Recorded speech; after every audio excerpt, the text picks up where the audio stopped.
సియోను దేవుడే నిన్ను సిగ్గుపడనివ్వడు, కనికర పూర్ణుడే నీ కన్నీరు తుడచును.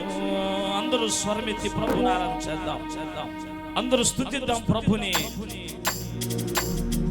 సియోను దేవుడే నిన్ను సిగ్గుపడనివ్వడు, కనికర పూర్ణుడే నీ కన్నీరు తుడచును.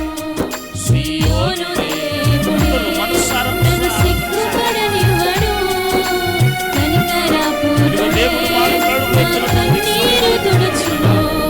ఒక్క నిమిషం ప్రభు ఇస్తున్నటువంటి అభయము విడిచిపెట్టినటువంటి దేవుణ్ణి. ఆమేన్. మన దేవుడు ఓడిపోనివ్వడు నిన్ను, ఘన కార్యాలెన్నో నీకై చేయి విరుచునా, దాటించిన నాదుడు శ్రమలో నిన్ను దాటిపో. అందరూ చెప్దామా? సియోను దేవుడు. అందరూ చెప్దాం. అవును ప్రభువా, సిగ్గుపరచినటువంటి దేవుడు నమ్మిన ప్రతి వారిని పూర్ణ శాంతి గలవారిగా చేసే దేవుడు ఆయన.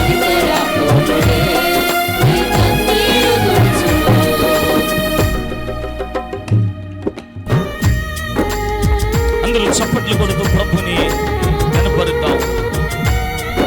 మన ప్రతి పరిస్థితుల్లో మనతో ఉండి మనకి సహాయం చేస్తున్నటువంటి దేవుడు. ఓడిపోనిచ్చేవాడి కాదు ఆయన. ఓటమి అంచుల్లోకి తీసుకెళ్ళి వెళ్ళాడేమో కానీ ఓటమిని చూపించినటువంటి దేవుడు.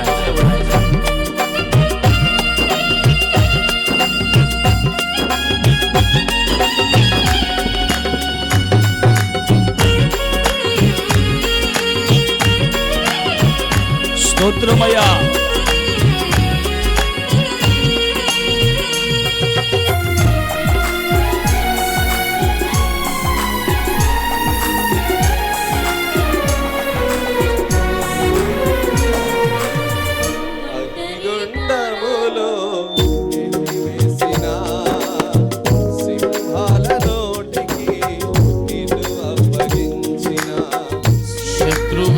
స్థితి చూచి అతిశయపడుచున్నా, సింహాలని ఎదుటే మృంగివేయ నిలచిన, కృంగిపోకుమా తేరి చూడు యేసుని, అగ్నిలో నిలచను నీకై నాకేల శ్రమలంటూ.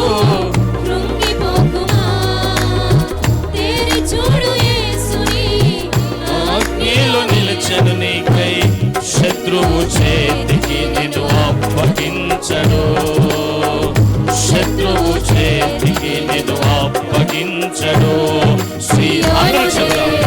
అందరూ స్వరమెత్తి ఈ రాత్రి మన దేవుడు సిగ్గుపరచలేదు. ప్రతి భయంకరమైన పరిస్థితులు, ప్రతి అసాధ్యమైనటువంటి స్థితిలో కూడా ఈ పక్షాన నిలిచి పోరాడుతున్న దేవుడు. అయ్యా యేసయ్యా, మరొకసారి అందరూ కలిసి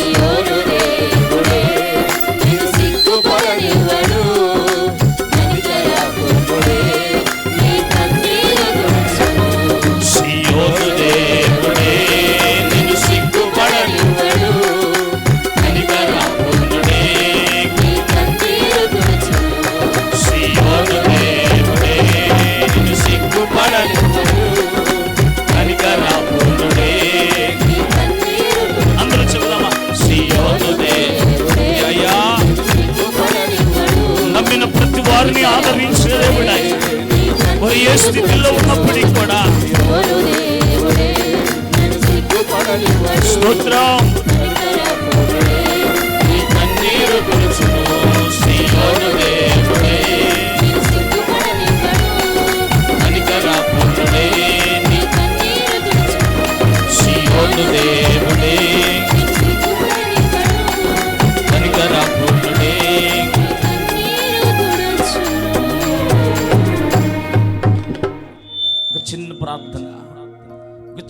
ప్రార్థన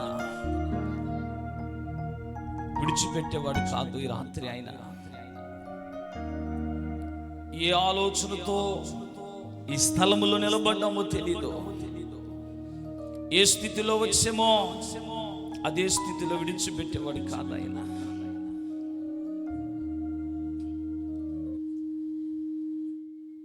మన ప్రతి పరిస్థితిని కూడా గమనిస్తున్నటువంటి దేవుడు. నిన్నటి దినం దైవజనులు ఒక వర్తమానం అందిస్తూ గెరసీనుల దేశములో దయ్యము పట్టి అదుగో సమాధులలో వస్త్రములు లేక అదుపు చేయలేని పరిస్థితుల్లో ఉంటున్నటువంటి ఆ స్థితిని ఆయన సముద్రపు అవతలనే ఉండి ఎరిగిన దేవుడు ఆయన. కుమారుడు చనిపోయి రొమ్ములు బాదుకుంటూ ఏడుస్తూ ఇక దిక్కులేని పరిస్థితిలో నాకంటూ ఎవ్వరూ లేరయ్యా, ఒక్కగాను కుమారుడు చనిపోయాడు. ఆ పాడిని తీసుకుని వెళుతుండగా గ్రామస్తులు, అమ్మా నువ్వు రాకూడదు, ఇంటికాడ ఉండని చెప్పినా కూడా తట్టుకోలేక ఆగలేక సమాధిని వెంటే పరిగెత్తుతూ ఏడుస్తున్నటువంటి ఆ స్థితిని ఎరిగిన దేవుడు వారికి ఎదురుగా వచ్చి అదిగో ఆ సమాధిని ముట్టినటువంటి దేవుడు ఈ రాత్రి సిగ్గుపడనిచ్చే దేవుడు కాదాయన. నీ ప్రతి మూలుగులు వింటున్న దేవుడు ఆయన. నీ హృదయములో ఉన్న ప్రతి హృదయ ఆలోచన ఎరిగిన దేవుడు. నువ్వు అనుకుంటున్నావేమో ఎన్నో సభలలో నేను పాల్గొన్నాను కానీ నా పరిస్థితి యథావిధిగా ఉంటుందయ్యా, ఎన్నో మాటలు వింటున్నాను కానీ అలాగే వెళ్ళిపోతుందన్నయ్యా. ఒకవేళ నిరాశతో నిలబడ్డావేమో ఈ రాత్రి, ఇదిగో నిరాశతో ఉండి వింటున్నావేమో ఈ మాట, ఈ పూట దేవుడు నీకు అభివ్యబోతున్నాడు. దేవుడు నీ పక్షాన నిలబడబోతున్నాడు. దేవుడు నీతో మాట్లాడబోతున్నాడు.